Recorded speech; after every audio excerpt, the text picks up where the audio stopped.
guys, I'm Matthew Wood, and this is David Acord. Howdy. We're here at Skywalker Sound working on Clone Wars. We're working on the sound part of it. Dave Acord is the re-recording mixer and sound designer of the show. I'm the supervising sound editor.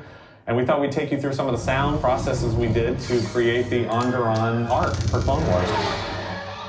This arc was really fun for us because it was the first time we get to see Onderon that had new creatures, new enemy ships, new droid processes. That's the kind of fun episode for us when we get to add new things to the show. So new to the Star Wars franchise, introduced in this Onderon arc, is the droid gunship, which is sort of a flying droid that's armed to the teeth. It's got lasers, it's got rockets. Now, when you make spaceship noises, you don't want to just make the one engine and have it sort of Doppler by every time there's a ship passes by. It has to sort of evolve as it passes by.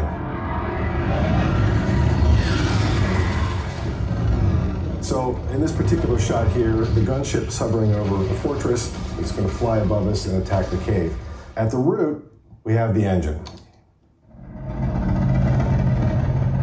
Believe it or not, that used to be a buzzsaw. We've pitched it down considerably, added sort of an oscillating filter on it to sort of give that sort of choppy feel to it. I'm also going to add in a diesel engine from a truck to give it a nice little beefy rev. And then just a hint of a scream as it goes by, a human scream. That's a pitched up human scream, and the end result is...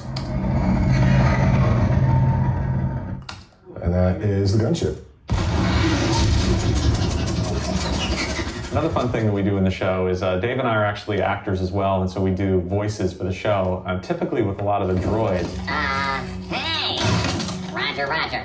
It's coming from there. It's an ambush. We need reinforcements. Most of the characters we do don't have mouths that are animated, so it makes it really easy for us to drop in lines. If Dave Filoni wants to change a line at the very last minute, we can change those.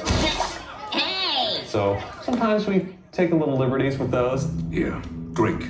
There's a really serious scene in the first episode here. There's a droid that I've always loved. What do we call those? Bunny bots. Bunny bots, like the servant droids. Little servant droids. And we went ahead and did our own take on that with Dave Acord as the bunny bot. One orange whip. Yeah, drink. It will give you strength. The Centrix itself very little compassion or patience for things that stand in their way. Anything else?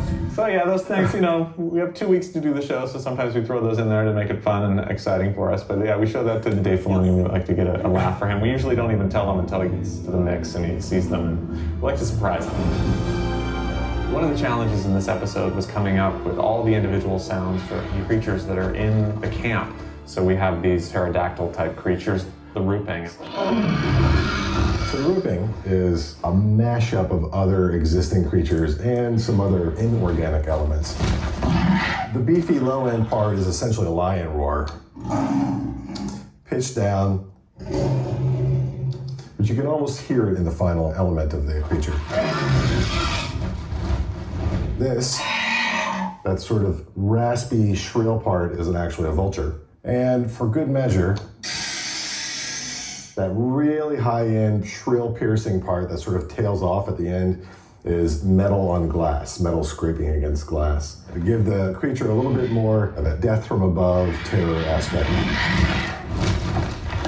So when we make our soundtrack here, we break it down into 3 components. We have the design phase, the editorial phase, stick it in there. and the mix phase. Let's just listen to this one more time. And now the mix phase is when we have everything together.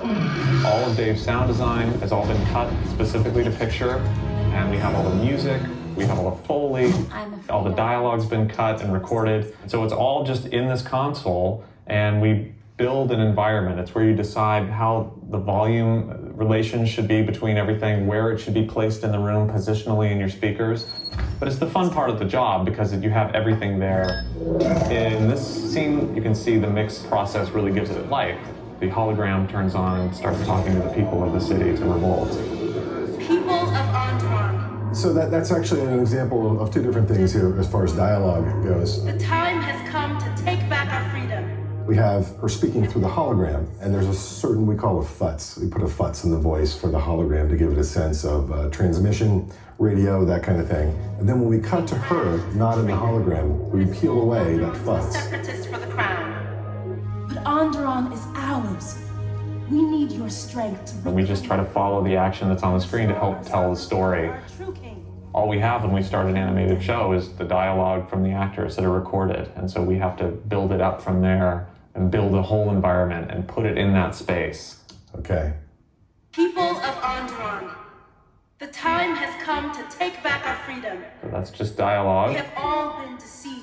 We'll throw in the King Rash is a traitor. hologram Who has sound. sold Onderon to the separatists for the crown.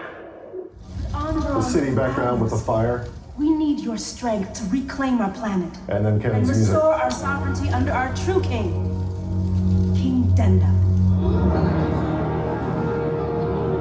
The main trick about mixing is that balance between those elements, what to showcase at what particular time. You want sound to tell as much of the story as the writing does, as the animation does, as the dialogue does. Sound has to sort of deliver the exact same way. Jedi!